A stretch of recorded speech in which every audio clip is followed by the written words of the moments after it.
From the heart of Dubai, this is Sports Unhinged with Mohamed. And we are on. Hello and welcome to another episode of Sports Unhinged. My name is Mohamed. However you might be listening to us today, SoundCloud, iTunes, Apple Podcast app, Stitcher, Facebook, or YouTube, we're glad that you can join us. We have a very special episode lined up for you today.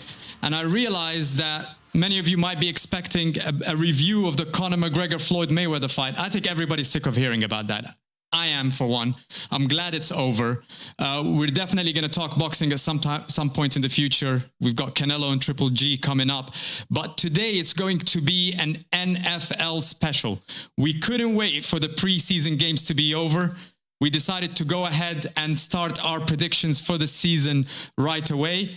The 53-man rosters, the cuts are going to happen sometime this weekend after the fourth preseason game. We couldn't wait for it. We're just too excited. A lot of fantasy football drafts happening right now, and we decided to go ahead with our predictions. Today is a very special episode as well because we have our first guest on the show who's going to be helping me make the predictions for the season. We have Abdulaziz Aleisa joining us, who is a Denver Broncos fan. Not a lot in common between the two of us, but we both do support Juventus in Serie A. So that's the one thing that we can probably agree on. Welcome to the show, Abdulaziz. Thank you, Mohamed. I'm really glad to be here. Excellent. So today we're going to be going through the predictions on each group, each division in the AFC and the NFC. Then we're going to go through some positional predictions, the top 5 cornerbacks, tight ends, running backs, wide receivers, and quarterbacks. And it should be very interesting. We both support two different teams that met in the Super Bowl not too long ago. Of course, the Denver Broncos had the upper hand on that day. So let's see where this takes us. We're going to start with the AFC East. So how about you kick us off, Abdulaziz, with your predictions for the AFC East? Well, I mean, you started with the rivals of the Denver Broncos, which I'm going to predict for this one. As usual, for the past, I believe, more than a decade, the Cheatriots are going to get this one. Cheatriots, interesting. Yeah. Here we go. Shots fired, guys. I mean, you can tell the rivalry, how it is between the Denver Broncos and the Cheatriots. I'm going to predict them as number 1. As you can tell, there has never been a rival or someone who can compete with them in the league more in this division more than a decade ago. I mean, a lot of people argue and say that the Patriots, I'm going to have to say it, the Patriots' only threat in this division are the Patriots themselves. So I would say the Patriots come first. Dolphins, I would say, come in second. Not too sure how Jay Cutler is going to be performing in his new offensive scheme with Adam Gase. Bills, they come at number 3. Not a lot of firepower in the defense and the offense as well, but I would say they can beat the Jets for number 4. I guess that's about it in the AFC East. Cheatriots get it.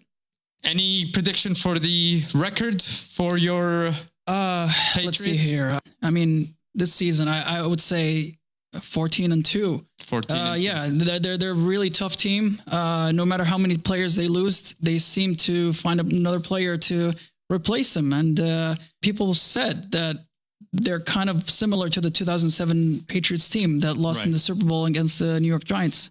I've seen a lot of predictions for 16-0, and I think it's ridiculous to predict 16-0 no matter what. If it happens, you're surprised, they exceed expectations, but to come out there with a 16-0 prediction, I think it's ridiculous. Exactly. Now, I started with the AFC East because I knew that we were going to be very similar, so I didn't want to clash with you right away. So I have the Patriots going first at 13-3 as well. They've averaged 3 losses per season for the last 7 years. And in that space, they've had 3 trips to the Super Bowl. They've won 2 championships. There's no doubt that this is one of the easiest divisions for the Patriots. Julian Edelman going down does not concern me one bit. It's always the next man up with the Patriots. They've got the scheme. They've got Belichick. They've got Tom Brady. That's all you need to know. Interesting, though, Week 10 and Week 11, the Patriots will have 2 high-altitude games. They will be facing the Broncos, and then the following week, they're going to Mexico City to face the Raiders, which is both 2 high-altitude games. So I have them losing one of the 2, if not both games. And I have them going at 13-3 this year. That's what I love about home field advantage. Yeah, you get less oxygen that you're used to over exactly. there. In second, I've got Miami as well. Miami and Buffalo both have an 8-8 record for me.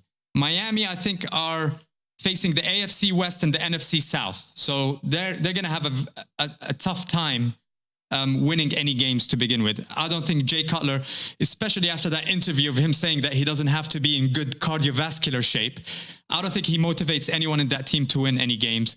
He's going to be okay. But yeah, after the bye, they face the Patriots, the Broncos, and the Patriots again. So no way they're going to improve or even come close to the record they had last year of 10-6. Doesn't look like it. Buffalo also at 8-8. For me, the New York Jets will be the worst team in football next year for me. 1-15 record. So they're going to beat the Browns for this prize. Exactly. Okay. So that's the one game I have them winning. Would you call this a bold prediction? Not at all. Okay. I think the Jets are going to tank this season for the number 1 overall pick. I don't think they'll admit it, but it will be very obvious from the beginning. I don't know. I think... Well, they're desperate for a franchise quarterback. Definitely. So you could be right. The only advantage this year for the Jets is that they might actually hit rock bottom and they'll only be, a way up from there. So that's who I've got for the AFC East. Now, let me go through the predictions for the AFC North. I have the Pittsburgh Steelers winning that division with a record of 10-6. It's not going to be a stellar season, but when you look at Ben Roethlisberger, Le'Veon Bell, Antonio Brown, that's the best quarterback, running back, and wide receiver trio in the NFL. Best combination. Yeah, and they have an easy schedule. They start with the Browns, the Vikings, the Bears, the Ravens, and the Jaguars. I think maybe the Ravens might give them a tough game, but they should go 5-0 to start the season. I mean, even still, like the AFC North is so similar to the NFC East. Like you cannot predict the top 3. Yeah. And each and every year you would get surprised, but the Bengals, I'm not too sure about how they're going to perform this year. Yeah, it's interesting. We do get an interesting game though in week 15 between the Pittsburgh Steelers and the Patriots. That should kind of give us a bit of a teaser for what might come up in the playoffs. Second, I have the Baltimore Ravens at 9-7. I actually have the Ravens missing the playoffs this year. I think it will be the first time for them to miss the playoffs 3 seasons in a row since the 97 to 99 seasons, where they went 3 years without reaching the playoffs. That happens again. I think Joe Flacco, for me, is one of the most overrated quarterbacks in the NFL. I don't know. What do you think about that? Well, I mean, I have to disagree with you because one thing for sure, Joe Flacco is an overrated quarterback, that's for sure. But the Ravens has a really solid team this year, and plus, I don't see any AFC teams who take in second place that are gonna get the same record as the Ravens will have. So I guess that they have a chance to take the playoffs. Maybe a wild card spot. Yeah, they're definitely for sure the wild card spot for them. I mean, the AFC South looks horrible this year. The only competition is going to be in the AFC West. You've seen that in the last decade, 3 AFC West teams clinched the playoffs. So it's going to be interesting. Well, I think the Ravens finished second in their division. Yeah. I don't think the record will be good enough to take them to the playoffs. So let's see. I mean, that's one of the differences of opinion that we've had. I guess when we move on to the AFC South, we're going to have the big one here. Yeah. But let's talk about the Cincinnati Bengals. I have them finishing third in their division with a 6-10 record. Marvin Lewis has to go. I've never seen somebody that underachieves in their job for so long and survives that job. But they've been consistent, man. I mean, reaching the playoffs, not winning any games. That's the consistency, you know? That's right. But I believe like changing the management at this mediocre team, I don't think that they would get any better. changing the management at this time would make them even worse than the Browns. So I would say stick with him until they would find a solid players to fill in with either for the draft or free agency. And move on forward. See, this is where I disagree with you. I think that changing management and getting a coach that can instill some discipline in that team would definitely improve it. The problem with the Cincinnati Bengals is not the talent. It's not the personnel that they have. It's the fact that they get into their own way because of the lack of discipline. Vontaze Burfict just had a crazy tackle. Some people are saying it was legal and he's banned for 5 games. We've seen a lot of basically lapses in discipline from the Cincinnati Bengals players. Especially, and I think it's Pac-Man Jones. I mean, it's a cultural thing. There's a problem there. He's lost control. He's the second longest tenured coach in the NFL. He's been there since 2003. And behind Belichick, who's been there longer. And it's just getting ridiculous. So I think this year is his last chance. Yeah, I mean, if they get a losing record this year, which I'm predicting that they do get, 6-10, it will be 9 years since they got back-to-back losing seasons. And I think that would be the ownership will have no excuse. The fans will be fed up. They'll have to fire him. So I have them going third at 6-10. Cleveland will go in last place with a 4-12 record. I think they're going into the right direction right now, but they just need time. I like Hugh Jackson. They just announced that Deshaun Kaiser is going to get the starting job over Osweiler, who I'm sure you're very glad is no longer a Denver Bronco. I sure am. And I have them, they're heading in the right direction, but it's just going to take some time. They finished with 4-12.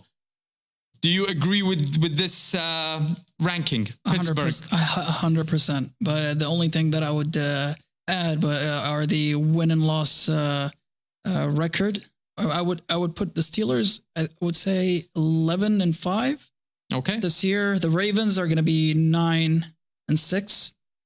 9-7. Apologies. 9-7. The Bengals, it's going to be a tough one. I would say the Bengals and the Browns are going to be 4-12. Oh wow! So the Bengals have a really bad season. Really bad season. Yeah. I mean, like I said, their team is really mediocre. They're not gonna face off against the Ravens and the Steelers. Neither are in front of the other AFC and NFC teams. Okay, who have you got for the AFC South? Because I think it's going to get interesting in this one. Well, surprisingly, the Titans will take the number 1 spot. They did pretty well in the preseason. Marcus Mariota, I'm having a trouble. Mariota. Marcus will have a really good year this year. The team seems really solid. They have really good offensive weapons. Mm-hmm. I like Welker and the tight end spot. And I haven't seen their free agency addings, but I believe that they're going to be competing really well in this division. So you have them winning the division? Yeah, Tennessee easily. Okay. Because, with the AFC South, all of the teams are really horrible, except for the Titans that could compete against other AFC teams. I have the Texans at second. Okay. Do they get a wild card spot or? No. Never. Okay. There's no AFC South team are going to get none of them are going to get a wild card spot. Okay. As for the Texans, they brought in Watson. Yeah, Deshaun Watson. From this draft. He didn't look good at all this preseason. I would disagree with that. See, it didn't look too great, but at least I saw some kind of composure. He knew when to throw the ball away. He knew when to take the sack. The accuracy downfield is always going to be an issue. But I see something. People read too much into the preseason sometimes. I think, you always have to say this is preseason. Yeah. But still, the guy played against second and third string players. So you can't judge him right now. But I think they're going to stick with Mr. Savage for this one in the regular season. But he has a problem with it being injury prone. Yeah. So let's see how it goes with the Texans. I have the Colts at third. Mm-hmm. Even though Andrew Luck cannot bear the whole team with his shoulders, but they're not gonna compete in this division. His surgically repaired shoulder, right? His surgically repaired shoulder that always seems to come back to him again and again. The team, I mean, 3 years ago, the team was in the playoffs, and now they look like another Jags in this division. Absolutely, I have to agree with you. They're horrible both offensively and defensively. I think they just traded their long snapper for a 6th rounder. Wow. I'm not too sure about this information, but I just heard that they traded him. Nothing's going on with the Colts. They take on 3rd. As for the Jags, they made a really great free agency add-ons, but still, the Jags are the Jags. They're going to stay at 4th. Interesting. So see, for the AFC South, and here where my bold prediction comes in. Okay. I've got Houston winning that division. It's a very bold prediction. Everybody's going for the Titans. They look the best there with Mariota. But Deshaun Watson, I believe, has everything that will make NFL fans look back in a few games and say, oh, how did we underestimate or under-evaluate this guy preseason? You're reading too much into the preseason games. I think once he settles in, they might start with Savage, have Deshaun Watson kind of get into it for a little bit and then start him. He will win the starting position eventually. But I think he's got what I call the Russell Wilson factor. Okay. You know, that maturity, that poise, the ability to kind of keep your composure. And we saw that in his college career, winning against Alabama. And when you get a raving review from Nick Saban, I take that to the bank every time, because Nick Saban knows his quarterbacks more than anyone else. Although Alabama is more famous for their defense, not so much for their quarterbacks. Exactly. But I just take whatever he says to the bank every single time. But here's the question. Would you say that the Texans will be on the top position due to their defense, or just because of Deshaun Watson? Defense is, I mean, you've got JJ Watt there. You've got Clowney. You've got, I think it clicks this year. That's where I'm making my bold prediction. I think somehow, some way it comes together and they get an 11-5 record. It didn't come together the last playoff game. I know. And I don't have them going far in the playoffs either, but I have them dominating the AFC South. I think they'll shock us. Bill O'Brien, you need to remember, he's never gone below 9-7 in all 3 seasons that he's been in the NFL. Yeah, both of his quarterbacks have a combined 2 starts. So that makes it even more of a bold prediction. I've got Tennessee going second. So 11-5 for the Texans. Wow. And I've got 10-5-1 for Tennessee. That shows Can you repeat that again? So 11-5 for Houston. Okay. Tennessee have 10-5-1. I've given them a draw. That's how reluctant I was to make this bold prediction, because of how I feel about the Tennessee Titans. Last season, only a tiebreaker, a 2-4 division record, stopped them from getting into the playoffs. If Marcus Mariota stays on the field, I think they might not only turn that corner and qualify to the playoffs, I think they just roar past it.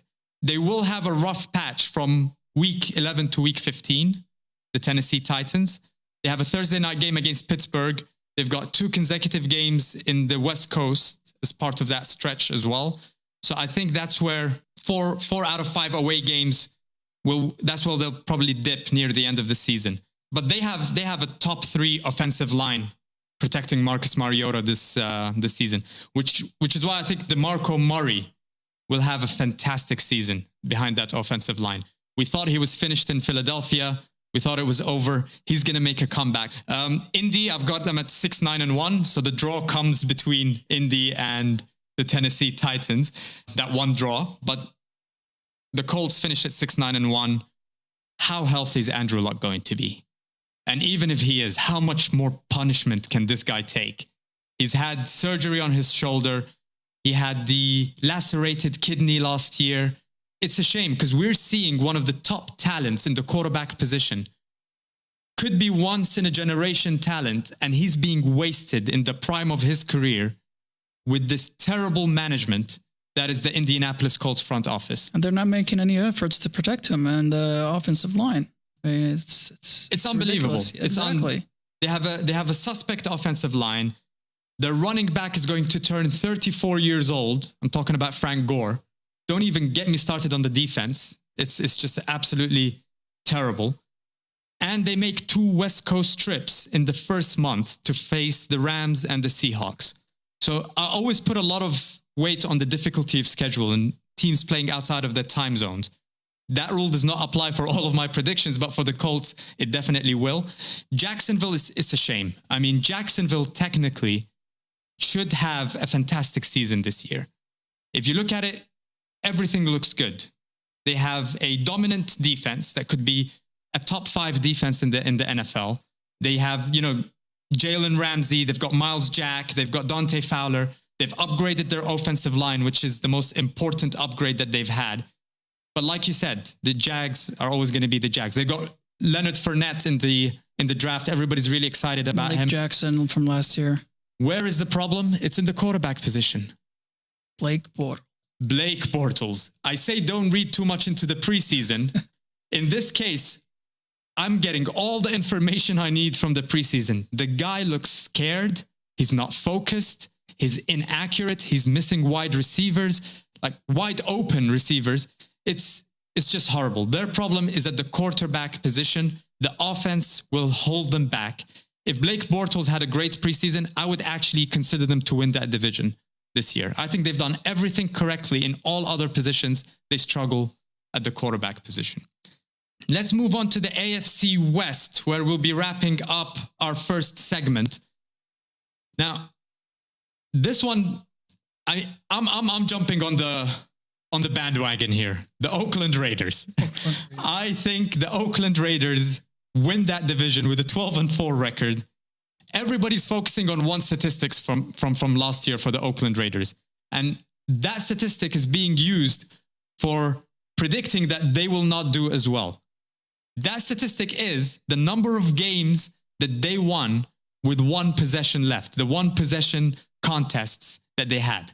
So they had 9 games that ended on the very last possession that decided the winner. They were 8-1 in that. People are saying that kind of luck will not repeat itself and they will regress. I say, while you were too busy looking at that statistics, you're missing everything else that's been going on for them. There's a reason why the Oakland Raiders are going to have 5 primetime games next season. They're back. They're a box office attraction. They have Derek Carr, who I think is a fantastic quarterback. I've seen enough of him to rate him high. And I think you'll be a bit surprised when we get into our top 5 quarterback predictions for the season. But as long as he stays healthy, I think they do a fantastic job. I've got the Oakland Raiders winning that division, 12-4. Very closely behind with a wild card spot, 11-5, I have Kansas City. Out of the 5 non-divisional road opponents, Kansas will have 4 playoff teams from last year that they will face on the road. They will face the Patriots, the Texans, the Cowboys, and the Giants. But this team has a great defense, a very good offense. Alex Smith, for me, is a good enough quarterback. If you play average game management quarterback play, I think that's good enough. So I have them going second. I've got your Denver Broncos missing the playoffs at 9-7. I'm not sure if you'll have anything different to say about that, but you've got major questions with the Denver Broncos at the quarterback position. I do. At the running back position, both lines. I think the only thing that's elite right now in the Denver Broncos is their secondary.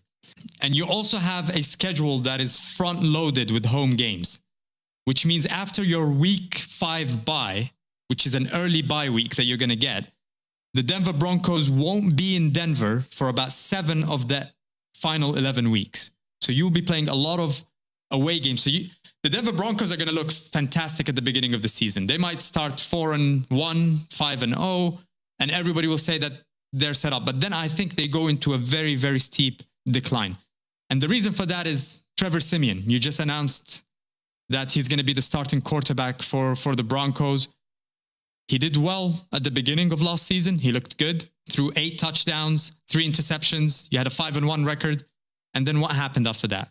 Just fell off a cliff, fell off the rails. 10 touchdowns, 7 picks, 3-5 record, missed the playoffs.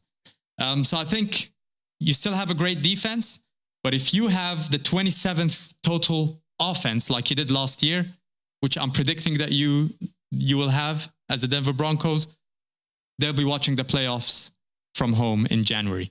And then finally, we have the LA Chargers. Plenty to overcome. They're moving to a new stadium. They're perennial losers. Their ownership they think they're doing something to make that team better. Big fan of Joey Bosa, but that's about it. Phillip Rivers and Joey Bosa. That's the only two relevant players that I think can make a difference, and it won't be enough. They finished with a 3-13 record. Who do you have for the AFC West now that I've kept your Denver Broncos out of the playoffs? All right. Well, believe it or not, I have the same rankings as yours in this division. No way. You've got your Broncos missing the playoffs. I got my Broncos at number 3, but wow. I really don't know about the win and loss ratio, but especially for the Broncos and the Chargers. For them to miss the playoffs, that's going to be a tough one. You would have to look at the other AFC teams as well. You just said that the Ravens will get a 9-7, I believe, and the Texans 10-5-1, or the Titans, 10-5-1. So it's going to be a tough one. If they're going to get a 9-7, they might take the last spot of the wild card. They might. You never know. Do you have Oakland winning that division? No, I don't. The only change that I forgot to tell you is that the Chiefs are going to get this division, not the Raiders. First of all, the Chiefs I would say the Chiefs have a better defense than the Raiders do. Mm-hmm. I like Alex Smith when he plays as a conservative player. He wins games in this division, but somehow when he gets to the playoffs, he chokes. Yeah. Everybody knows that. You need to have an arm to throw deep in the playoffs, and he just doesn't have that. And you need to have the courage, but he's not courageous enough to have these deep passes done. They have great fronts. I love Marcus Pierce. Mm-hmm. He is a really, really great talent, really solid. Unfortunately, they just lost a key player, their top running back for Spencer Ware. Spencer Ware. Yeah, thank you for reminding me. He's out of this season. The injuries have been absolutely horrific this preseason. Yes, this preseason has been really bad. So really many tough. ACL tears. It's incredible. So I would pick them at number 1 since they have an easier schedule than the Raiders. Mm-hmm. I don't have the information, but I've read that they do have an easier games than the Raiders do. As for the Raiders, they're going to get number 2 because I would say that last year they had a magical year somehow. It's not going to happen again. They're going to put too much faith on Lynch, but he's going to disappoint. I didn't like his movements and his couple of snaps in this preseason. He's not blocking that well. Mm-hmm. Crabtree is not going to have the same numbers. Even Amari Cooper is not going to have the same numbers as they did last year. Why would you say that? Because I see Derek Carr as a proven quarterback now. I think the weapons that he has are, with Amari Cooper, with Crabtree, with the good running game. I can see where you're coming from when you tell me they might not have a great season. It was a one-hit wonder last year. A lot of people have been saying that's because of the close games, the number of close games that they won on the last possession.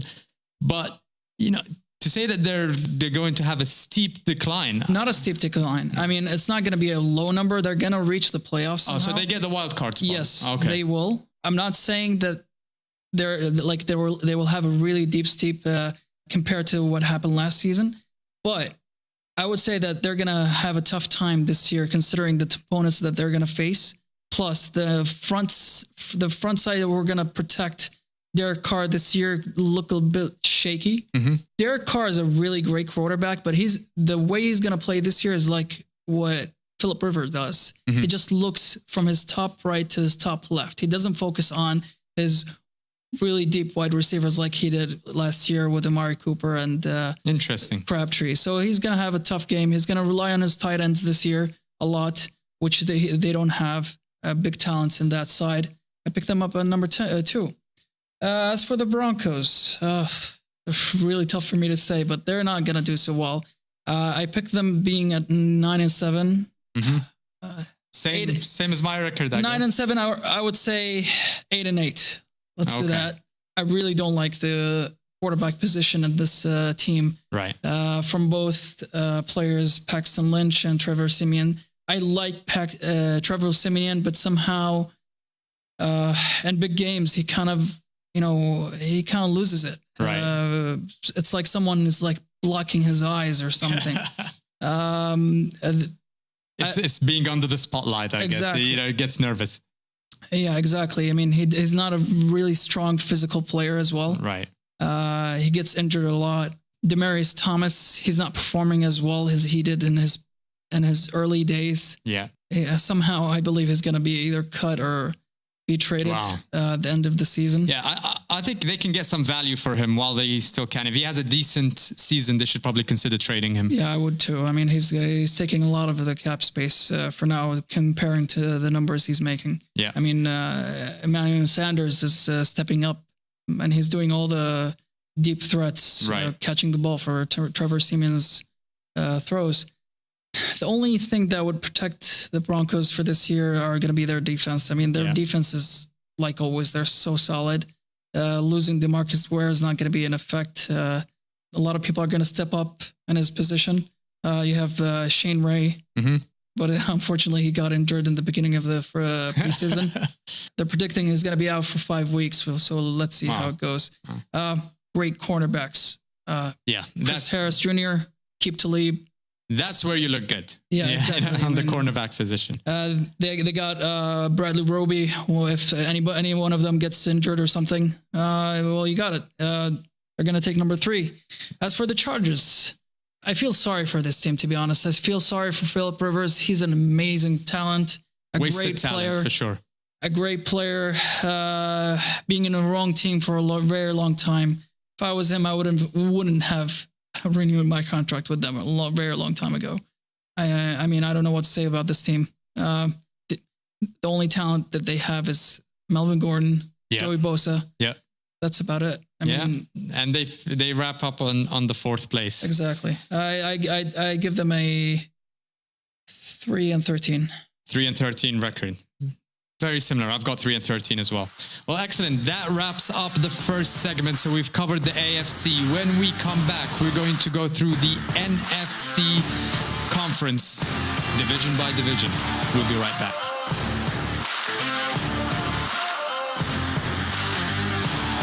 You're listening to the Sports Unhinged podcast.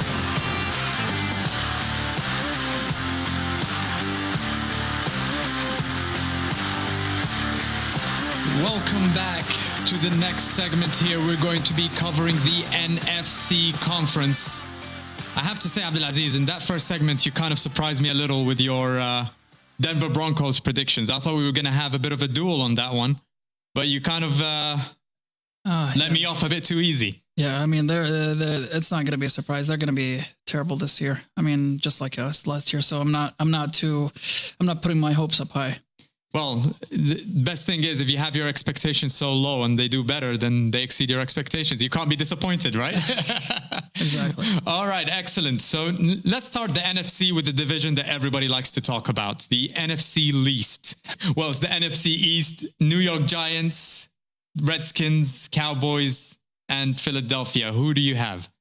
Let's see. It's as always, like I said before, the NFC East is such an unpredictable division. But I got my pick on the Giants at first. Wow! I really like what they did this offseason by picking up really good players in the free agency, and they drafted really good players as well. Some keys to help Eli Manning help his offense compared to what they had difficulties in last year. Pretty good defense that can help them gain the top of this league. They're not going to have any problems walking through all the other teams in the NFC East this year. Even the Dallas Cowboys. The Dallas Cowboys are not going to. I don't think either Ezekiel Elliott nor Dak Prescott will have an easy job facing the Giants this year.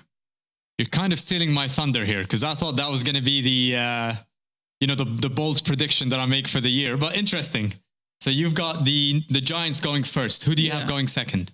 But before I go to second, I think the Giants are going to get 12 6-4 this year. Excellent. Yeah, that's a really high prediction, but I think that they will meet that expectation. I got the Cowboys in second. Mm-hmm. You've seen what the Cowboys did last year.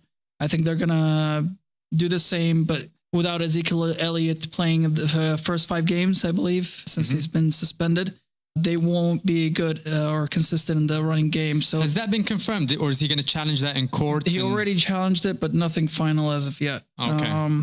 Yeah, as I said, if there's no running game, Dak Prescott is going to have a bit of a challenge passing the ball, especially with against very strong defensive opponents. Mm-hmm. So I would pick them to be 10-6 this year. Do they get the wild card spot? I think with the 10-6, they probably do, right? I believe that they will. Okay. Yes. I have the Redskins in third. Mm-hmm.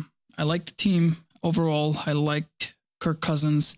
I think the whole Kirk Cousins dilemma is going to get over him somehow, and he's going to be a bit hazy with his performance. But overall, he can manage some wins here and there. I would say he would get a 9-7 this year. Okay. Yeah. Eagles are in the last position. I don't know what to say, but I mean, since this is a really tough division to be in, the Eagles are not going to be having a very easy schedule this year. You'll be surprised how many NFL analysts have predicted the Eagles to actually win the division this year. Unbelievable. Yeah. I can't see it, especially with Wentz being there. He's not a very he's not like a highlight of all quarterbacks. Colin Cowherd did a segment on the Herd on Fox. I think it's 2 days ago, in which he was talking about Carson Wentz like he's the next Tom Brady, like he's going to be the top of the new generation of quarterbacks. I honestly don't see it. I don't see how the Philadelphia Eagles win that division. It's really hard to swallow it, honestly. I mean, with Carson Wentz, I would say he's the next Blake Bortles. I mean, really? Believe it or not. I mean, he had some good games, but overall, he's not a rising star. He's not a. I think we need a bit more sample size before maybe we can make that definitive statement. Yeah. But I mean, it's crazy for people listening. I promise you guys, we did not even compare notes before the beginning of this podcast, but I have, in ranking wise, the exact same rankings that you got, with one small difference. So I've got the New York Giants winning the division 11-5. They open 4 of their first 6 games on the road, and then after that, I think they're pretty sorted. So if they survive that, they're okay. Eli Manning just has too many weapons. He can close his eyes like he did with the Patriots and throw it, and he'll have a Brandon Marshall, he'll have an Odell Beckham Jr., Sterling Shepard. He has just too many people that can go up there and grab the ball. Everybody's saying that Marshall's underperforming this preseason, so we'll see how it goes. It's the preseason. Yeah. It's the preseason. The guy's got too many distractions. He's an analyst. He's got his own radio show.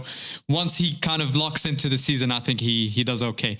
This guy's been so unlucky all his career, playing for very bad quarterbacks. So I'm glad that he's in the New York Giants. I think we'll see some good things from him this year. I've got Dallas finishing second, but here's the difference. I've got Dallas finishing with their favorite record, the most common record that they've had in the last 10 years, which is 8-8. If I can count on anything in the NFL, is when big stars have big rookie seasons, the NFL somehow finds a way of humbling them, bringing them down to earth. Now, this looks like a bold prediction because the preseason, Dak, Ezekiel Elliott, Des Bryant, they look to be all on the same frequency. Everything was flowing. But I think that they get in their own way with the suspensions, with the distractions, with the arrests and the PEDs and the whole thing. Dallas will be Dallas, and I think they end up with an 8-8 season. They will severely underperform this year. That's very that's very bold, but I will. So I would have to say, since you give this prediction, you would say that they're out of this playoffs. Oh no, right? They're not in the playoffs this year. Okay. That's as bold as a prediction that I can come up with. I've got Washington Redskins finishing with the same record, 8-8 as well. Kirk Cousins franchised for the second or third time now? Second time. He wants to leave. He's made it very obvious. They're going to be talking about that the whole year. They lost Deshaun Jackson to the Buccaneers. So he lost one of his key weapons at the wide receiver spot. So they end up with 8-8. And Philadelphia, they have a shaky secondary. They have back-to-back West Coast games as well in December in the cold, Seattle, LA. They also play Denver. They play Carolina during the season. I just don't see how they can compete in the division. So 6-10 for the Philadelphia Eagles. Not bad. Yeah, same prediction. Let's see if we can come up with something different here. NFC North. I've got Green Bay. I think it goes without saying. Aaron Rodgers, say no more. Best quarterback in the game. 13-3 record for me. They open against Seattle and Atlanta. If they can manage to win one of these two games, I think they're set for the rest of the season. Aaron Rodgers, I put a lot of stock on familiarity. So you have Rodgers throwing to Jordy Nelson, to Randall Cobb. They've got Martellus Bennett this year. So they end up with a 13-3 season. Minnesota Vikings, I have them going second at 10-6. They don't look very different from last year. I like Mike Zimmer. I think he's a fantastic head coach. He's an even better defensive coach. So I think the defense will be very good. Sam Bradford is pretty steady. If he goes down, I'm not too worried because Teddy Bridgewater is coming back. I think he's been throwing in practice again. And I think he unseats Bradford at some point during the season to take that starting quarterback spot. The O-line will always be their weakness. They had the worst rushing attack in the NFL last year, but they made some interesting additions with Latavius Murray and Dalvin Cook. So I don't think they go back-to-back seasons being the worst rushing team in the NFL. They finished second at 10-6. I've got Detroit at 8-8. Detroit just made Matthew Stafford the most paid player in history. This is the guy with an 0-3 record in the playoffs. He is the guy with an interesting statistic that we picked up from one of our common friends today, a Chicago Bears fan, who pointed out that Stafford is 5-43 in his career against teams that finished the season with a winning record. 1-23 when he's on the road against teams that finish with a winning record. This guy just became the most paid player in NFL history. That's a head scratcher, right? Yeah. I mean, well, I guess if they didn't pay him that money, someone else would have. And if they lose the quarterback, unless they pick up a Colin Kaepernick and close their eyes and take a gamble, there isn't really anyone out there that can replace that quality. So I'm guessing it's all about timing. So they had to make that sacrifice, I guess. The only thing going up for me in Detroit, the only thing moving in an upward position is possibly Amir Abdullah, who might have a good season. Other than that, they finish 8-8. Chicago, I have finishing at 3-13. And it's interesting. The common friend that gave me that statistic today actually bet me that Chicago will have a better record than Carolina this year. So we have a bet going on. Well, it's not for money. It's for a plate of chicken wings. So I guess I'm going to have to skip lunch that day. But it's getting ridiculous with Chicago and the number of injuries that they've had. Cameron Meredith, torn ACL. Patrick Scales, out of the season, torn ACL. They've had Kadeem Carey, 6 weeks out. Prince Akamura, ankle injury. Rube Randall, placed on IR. They were already in contention of being the worst team in football this year with the Jets. With all of these injuries, I think they just don't stand a chance right now. They've got Glennon or Trubisky. Very good draft choice, I think, for Trubisky, but it's going to take him time before he kind of figures things out. If it wasn't for the Jets, they'll be the worst team in football, but I do think that they end up with a 3-13 record this season. Who do you have for the NFC North? Well, I mean, this division seems to be interesting because somehow it's like a puzzle. Everything's different between yours and I. Interesting. I got the Vikings at first. Wow. Believe it or not. I really like the team. I really like Zimmerman. The defense that they have is unbelievable. I don't know about the whole Sam Bradford and Teddy Bridgewater's situation, but regardless, their defense is going to hold them to that top position. I think with their new stadium, they seem to be a bit motivated to play better. So I give them. All right, here's what it is. I give them an 11 and 5 for this year. The Lions, I picked them at number 2. Wow. Yeah. Now that's a shocker. That's a shocker because the first one. You would think that I would put the Packers in the top positions, but I don't. You have Aaron Rodgers missing the playoffs this year. Yes, I do. You're out of your mind. I do believe that I put that in your poll prediction, but seriously, I really don't have faith in the Green Bay Packers this year. I don't know what to say to that, honestly. I could come back at you with some... I don't know what to say to that. Think about it. Look at their defense right now. It's all... I mean, when you look at all the teams, it's true. The offense really helps a lot, especially in the regular season. But still, if there's no defense in that team, the Green Bay Packers are not going to go anywhere. You do know that Aaron Rodgers has broken up with Olivia Munn, so that distraction that was there last year, first half of the season, that's gone now. He's all football. You think that was a distraction? I mean, we're not going to make this a TMZ kind of podcast. But. No, but I mean, think about it seriously. Last year, I believe the Green Bay Packers played against the Denver Broncos against the top. That was the 2 years before. Against the top defensive team, Aaron Rodgers couldn't pass more than 90 yards that game. I mean, and the defense couldn't hold up a weak offense that the Denver Broncos had. You are talking about a couple of years ago. I mean, did you see what this guy did last year? That was 2 years ago when Peyton Manning couldn't throw a ball. Yeah. When they won the Super Bowl. Imagine seeing that team, the same team. There's no... they didn't upgrade the team defensively at all. I mean, I don't see them facing any tough teams this year. They will get an 8-8 record this year. Wow. Yeah. Wow. That is a shocker. Yeah. Excellent. You have them going third, and I'm guessing Chicago Bears goes without saying. Comes at last. I have to apologize for my friend, our mutual friend, but it seems that the Bears are not going to do so well. But surprisingly, I was going to tell you that I kind of disagree with you on the point when it comes to injuries. I can think that John Fox always finds a way to move his way through the season with the least kind of losses. Well, Fox is another thing that was common. He was a Carolina Panthers coach, took them to the Super Bowl.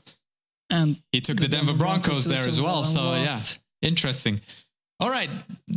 NFC South, where my Carolina Panthers reside. Go ahead. Lay it on me. What do you got? Well, of course, I'm not going to start with the Panthers. That's for sure. I would say the Falcons would take it number first. Okay. The Falcons. I'm just going to let you talk, and then I'll reply when you're done. So go ahead. All right. Well, I mean, the Falcons... What am I going to say? I mean, they shocked me in the Super Bowl. They're a great team offensively, decent defensively. They have a great front line that could protect Matt Ryan. Julio Jones, unbelievable numbers. You got Devontae Freeman in the backfield. What can you say? I mean, the team is going to be 12-4 this year. They're going to go straight to the Super Bowl this year as well. I think we might discuss this a bit later, but just a quick yes or no. Do you think that Matt Ryan is a top-tier quarterback? Yes. Okay. We'll have an interesting debate about that, I guess, when we get to the quarterbacks. Who do you have in second? I got the Tampa Bay Buccaneers. Interesting. A very interesting team as well. From front to back, not all of them are big stars, but somehow they can manage to win games. They don't have a tough schedule this year. I like Winston. What's his Jameis Winston? Yeah. They've already acquired Deshaun Jackson, so that's a big threat in the backfield. Mike Evans, one of my top receivers this year, is an unbelievable player. I think they're going to finish at 10-6. They're going to take that wild card spot this year. Saints at number 3. Okay. I got the Saints at number 3. Drew Brees, I think it's going to be his. I would say it's his last season this year. Really? He's going to retire after this season. Wow. Yeah, I mean, you would think I'm gonna kind of weird to mention that, but I think he's got a few years in him. He's a very competitive guy. but consider age. Yeah. And his arms kind of getting weaker. You don't see his 5,000 yards per season numbers kind of declining year by year. So, but still, I think the Saints with Sean Payton are going to do well this year. They did well in the free agency. They have Adrian Peterson. Yeah, that's a definitely good addition. That's a really good addition. It's going to save them a lot in the running game. The only reason I would put them at number 3, they won't do this well, but the only reason I put them number 3 because the Panthers are not going to do well at all this year. Wow. Sorry to say this, but the Panthers are going to be at number 4 and they're going to be at 3 and 13. Oh my goodness. No, say it isn't so. 3 and 13. Even though they have one of the best draft picks this year, McCaffrey is going to be something, but he's not going to do everything. Cam Newton, somehow he's going to be injured this year. I don't believe that they're going to win any games.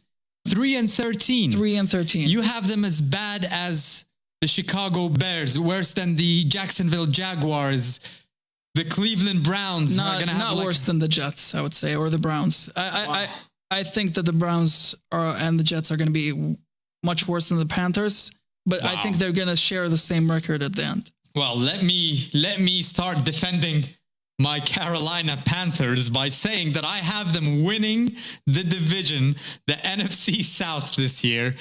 When you get a superstar and you keep pounding him in the media and he underperforms, he comes back the next year locked in. I think Cam Newton is that man. He is going to be possessed this year. I think Carolina, from a 3 and 13 that you've given me, I think they go 11 and 5. Wow. I've got the Carolina Panthers completely dominating that division. And this is my team. You know, the year that they went to the Super Bowl, nobody predicted that they'll even make the playoffs. The Carolina always do well in the seasons that they're not expected to do well. And they do very badly in seasons where they're actually expected to do well. Just look at the past few years. You have the year that they reached the Super Bowl. Everybody was rating them to be back there the next season.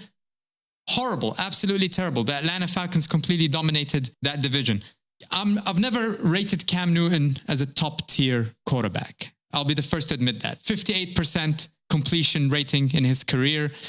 He's never gone above that 62, 63%, which is not great. But he has that X factor, the running threat, the read options.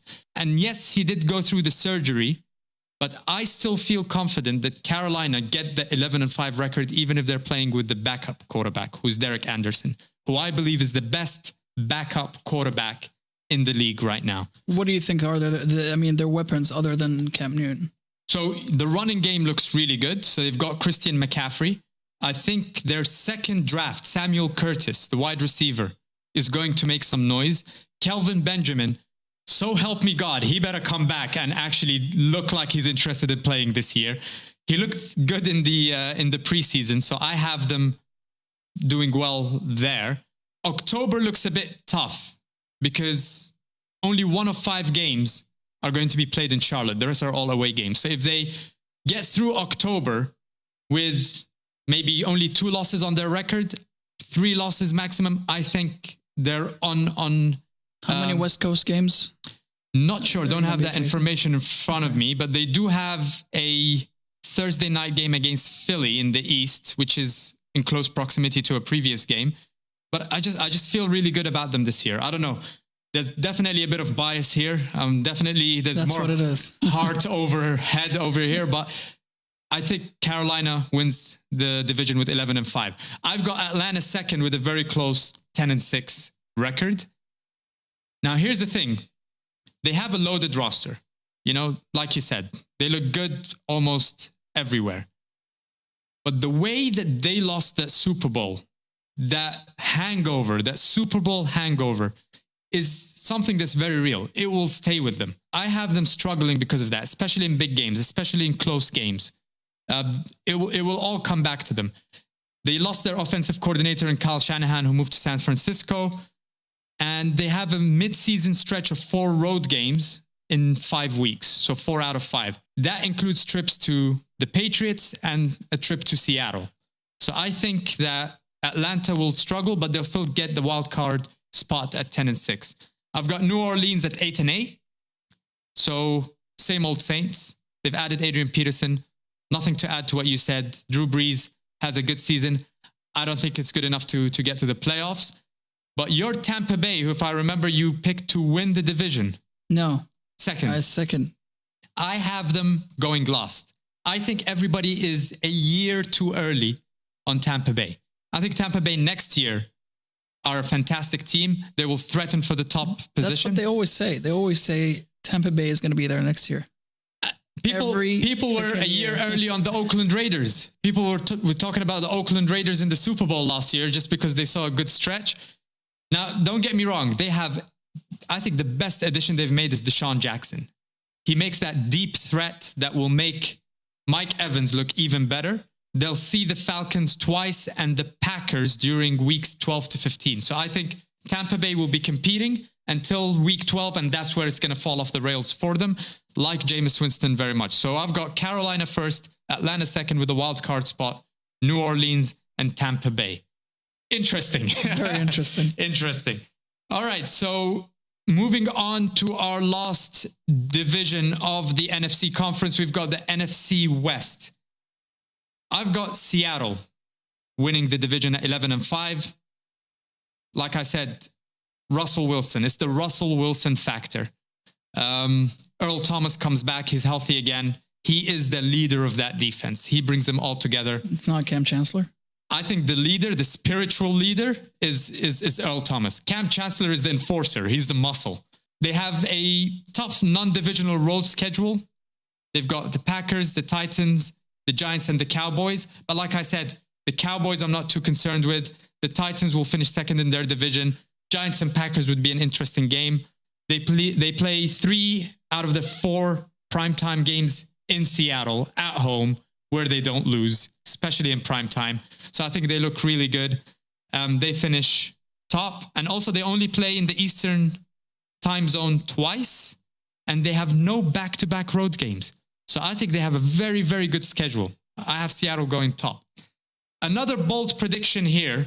In second place, I've got Arizona, but I've got them finishing with an 8-8 record. I have them missing the playoffs.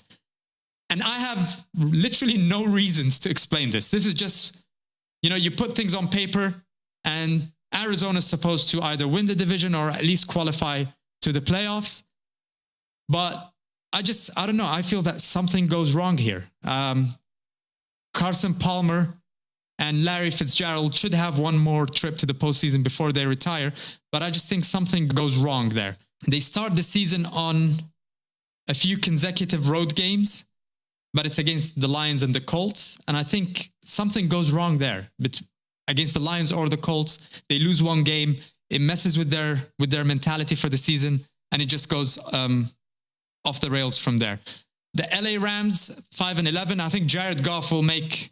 Well, he can only improve after what he did last year, right? But I think, in the second year, he will have a bit more composure.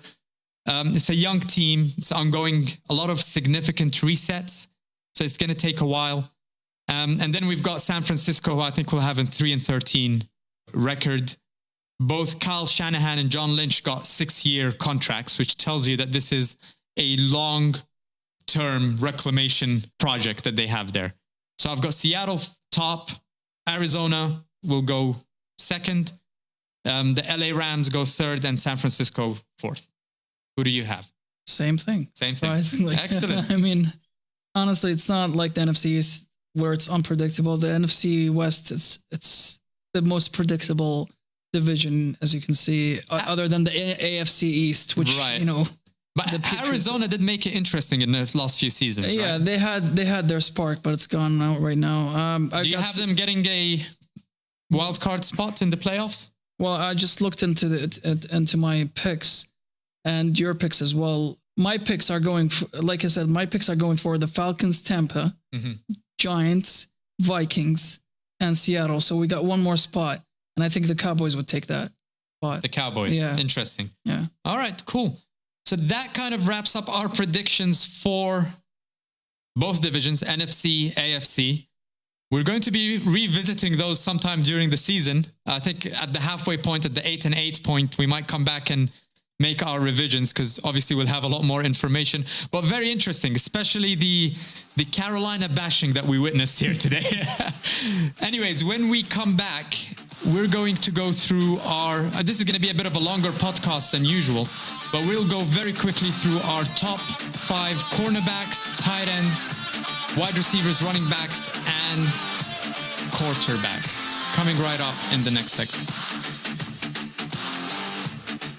You're listening to Sports Unhinged.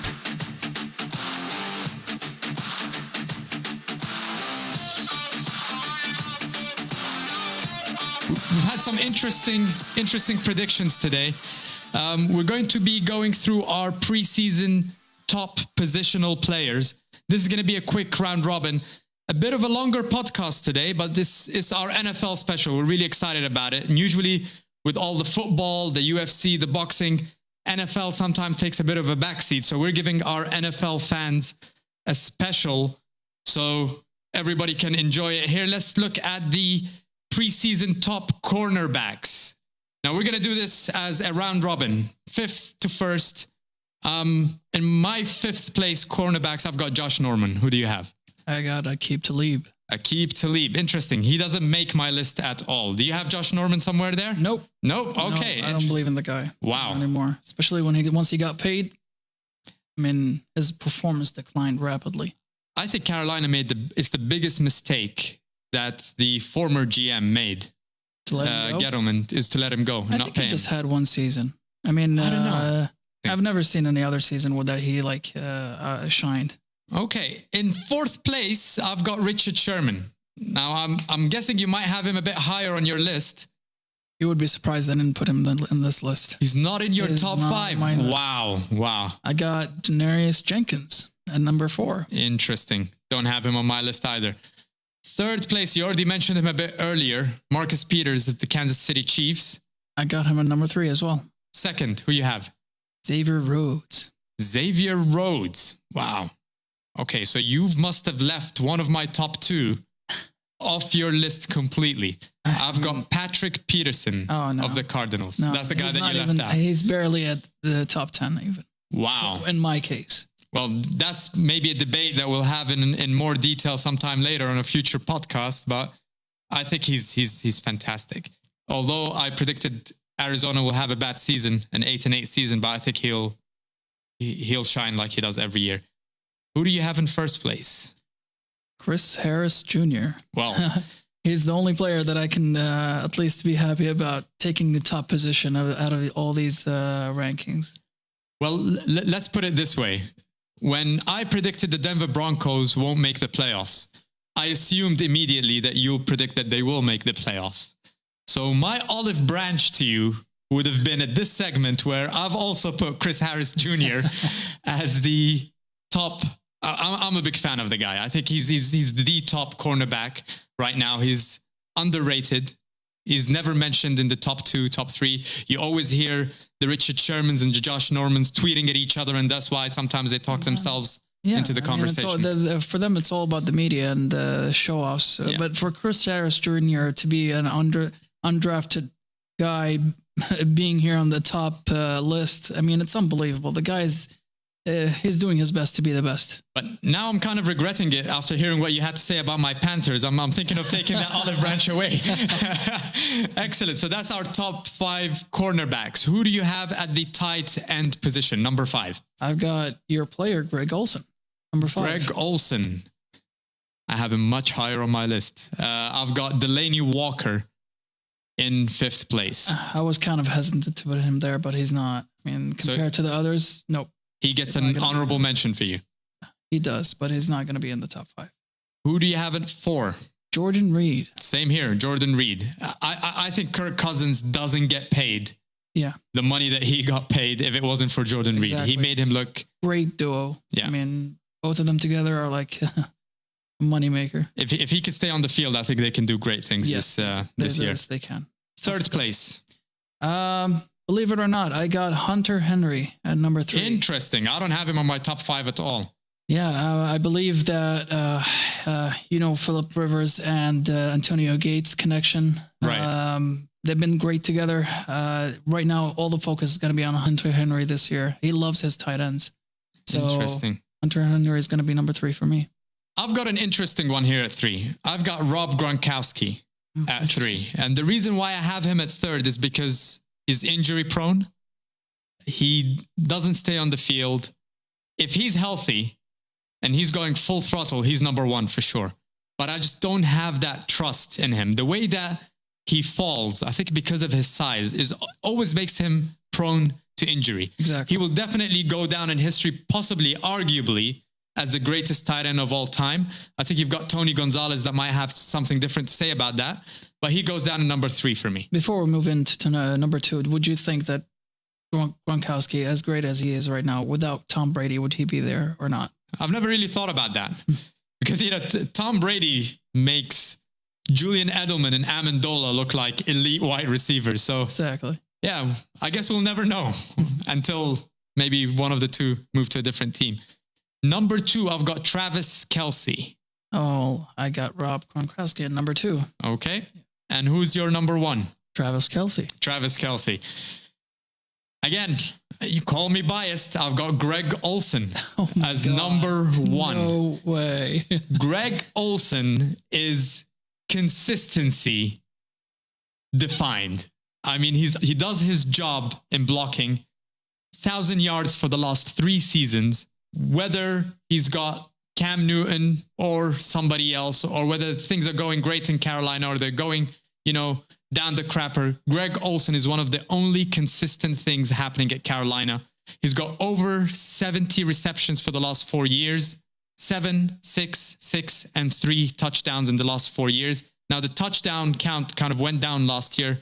We all know why everything was going wrong in Carolina. But he's just consistent. I mean, we're talking about numbers here. If the passing game in Carolina is going haywire, I mean, I don't believe Greg Olsen's going to get the number that you're thinking about that he took like 2 or 3 years ago. For me, like I said, he's a very great player, great blocker, consistent. But when it comes to numbers, he's not going to be on the top. I mean, I'll be honest here. I was debating with myself between Kelce and Olsen for the 1 and 2 spot. But you know what? This year, I'm going all in. I'm going all in with my Panthers. Let's see. Either I'm going to look very stupid or I'm going to look really good. So you would put him in your fantasy team? If you had the chance. Oh, if I can get a chance to draft him, I will. Yeah. All right. Let's move on to the running back position. Who do you have at number 5? Well, believe it or not, I got Leonard Fournette.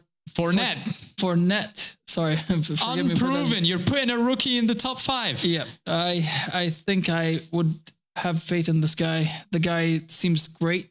I haven't seen him run in the preseason, to be honest, but I have faith in this guy.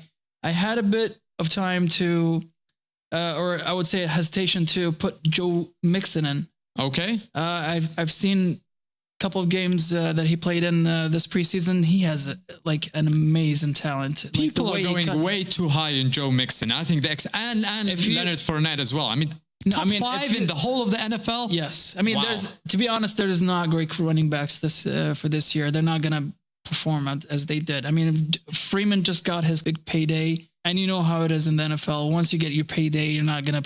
I mean, I would say more than 60% of the players don't perform as much as they were. But I think you can tell from the player's mentality whether he's one of those players that gets paid and takes a backseat, or you've got that killer mode that they have in them, regardless of. To be honest, I can't tell with Freeman. Really, he's unpredictable. Yeah. In 5th place, I've got DeMarco Murray. Like I said, the Titans will have a fantastic O-line this year. I think he makes a comeback. Everybody thought he was done in Philly. He's back now. And the Titans have more of a downfield system as opposed to Philly, who are more side to side. So I think DeMarco Murray makes a fantastic comeback season this year. I have them at 5th. At 4th, I have Devontae Freeman.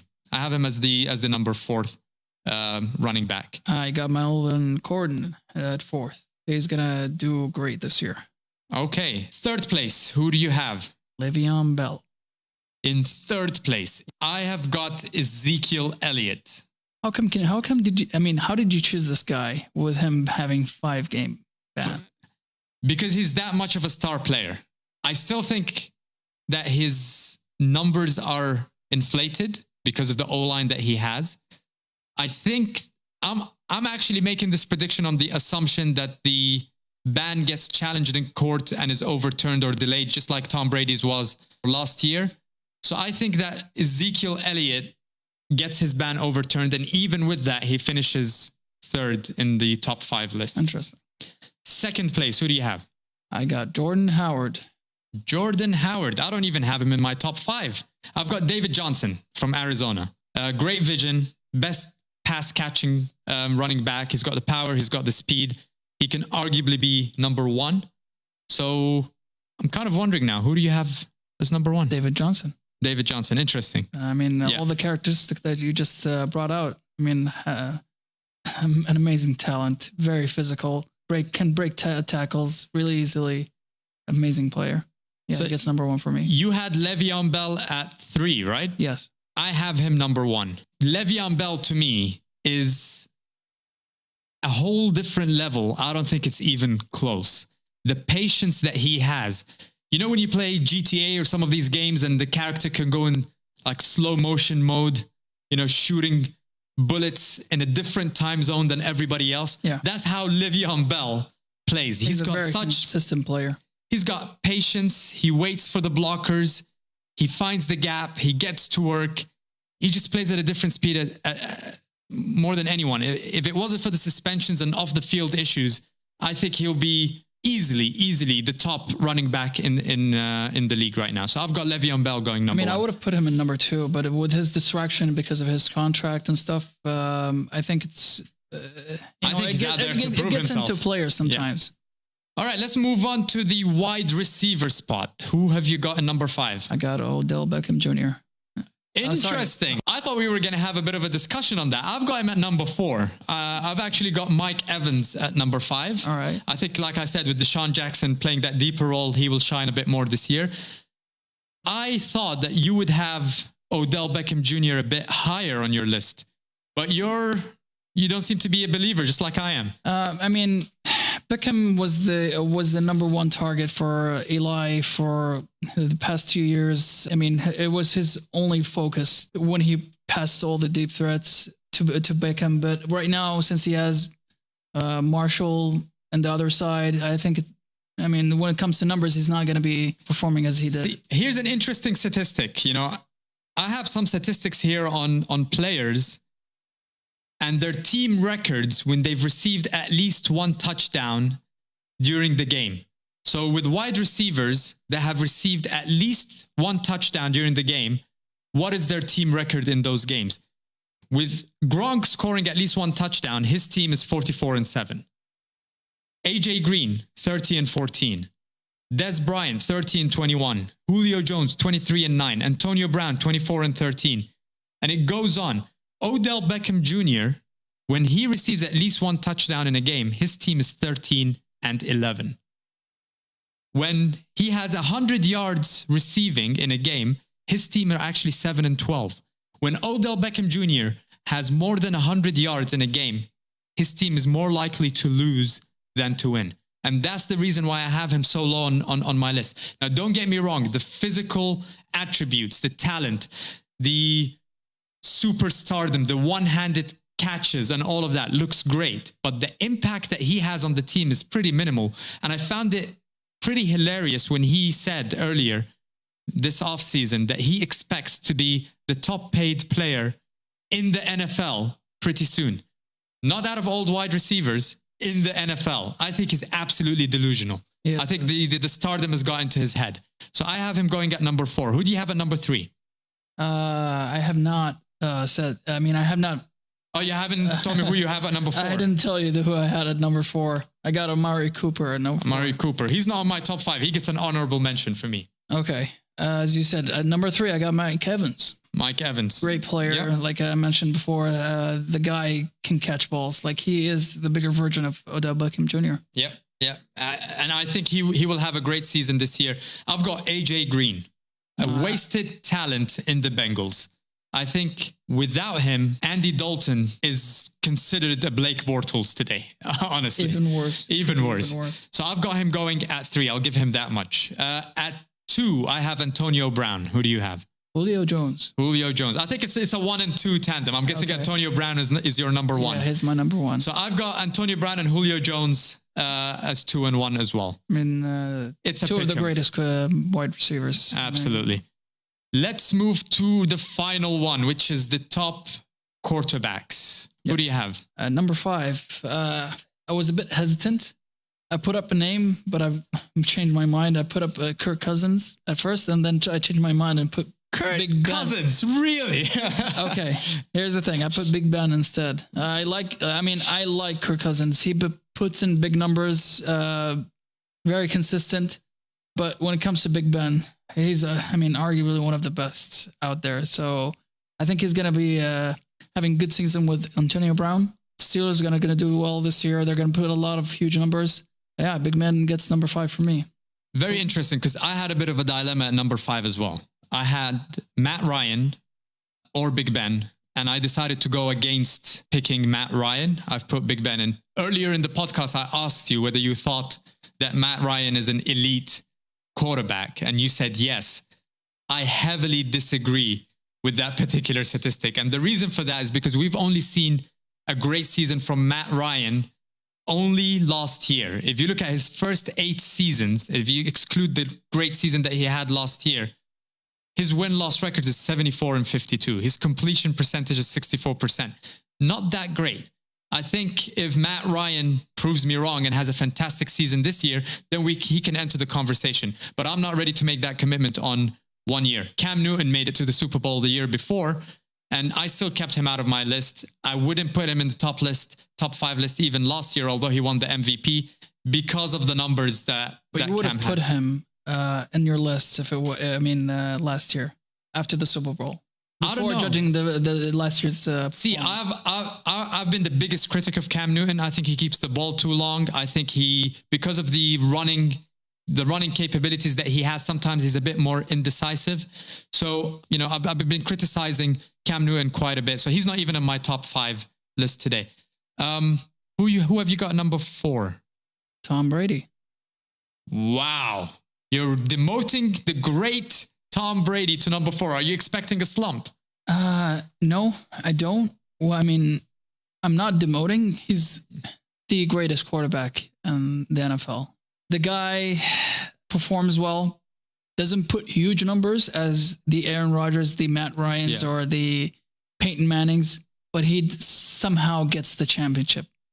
You can count on him every single time. Every single time. He doesn't get the interceptions. He seems to do what he's told to do by Bill Belichick. But when it comes to numbers, I don't see him topping the top 3 in my list. I have to say, I think it's blasphemous that you're leaving him out. You're leaving him out of the top 2, let alone. Don't forget, he's a Patriot in the end. So we all know how you feel about Cheatriots, right? He's my biggest rival. So wow. Okay, so it's a lot of bias in that choice, I guess. I would have to say yes. I've got Derek Carr at number 4. I think we've spoken about how highly I think of him. I think he has a great season again this year. I've put him as number 4. Number 3, I've got Russell Wilson. Big fan of Russell Wilson. I think he makes a very... He's not even on my top 5 list. Who's your number 3? Matt Ryan. Yeah. Interesting. Moving to the second position. I'm interested to hear what you've got there. Since Tom Brady's already out of there, I want to see who's better than Tom Brady. Well, I got Derek Carr. Wow. I did mention... I thought I was a fan. Well, I did mention that they're not gonna shine as they did last year, but somehow he's gonna be focused on his wide receivers, regardless of the position of the front. He's gonna get those numbers somehow. But they're not going to win as much games as they did last year. But didn't you say that you didn't think he will? I mean, Amari Cooper and Crabtree will have great numbers. I mean, you were kind of down on them earlier. I was saying that they're not going to have big numbers, but with their car, he's going to focus on other wide receivers, his slots or his tight ends. Okay, interesting. But he's going to get their number somehow. See, I was debating this number 1 and number 2. Statistically, like you said, Aaron Rodgers is the best. You know, he makes throws that are unbelievable. But I still have to give that top spot to Tom Brady just because he's Tom Brady. So I've got Aaron Rodgers at 2 and Tom Brady at 1. And I can't believe that you've actually put him as number 4. I've got Tom Brady as number 1. Even with Julian Edelman out, I think they will still be the dominant Patriots. Yeah, no matter how many keys he drops out, he's always going to find another. I mean, Chris Hogan. What was he before he joined the Patriots? I've got Aaron Rodgers at number 1. Yeah, I can respect that. I mean, it's a pick'ems for me between Tom Brady and Aaron Rodgers. Well, this has been fun. I think we should do it again soon sometime. Well, thanks, Abdulaziz, for joining us today. I hope you enjoyed the podcast. To all our listeners out there, this has been Sports Unhinged with an NFL special. Don't forget, you can find us on SoundCloud, Apple Podcast app, iTunes, Stitcher, Facebook, and YouTube. Next week, we're going to go back to a more kind of mixed podcast, talking about a few sports. Triple G versus Canelo's coming up in the boxing. We're also having a UFC pay-per-view that is coming up. Football, you know, as in soccer. I'm never going to call it soccer. It's always going to be football. There's always something to talk about there.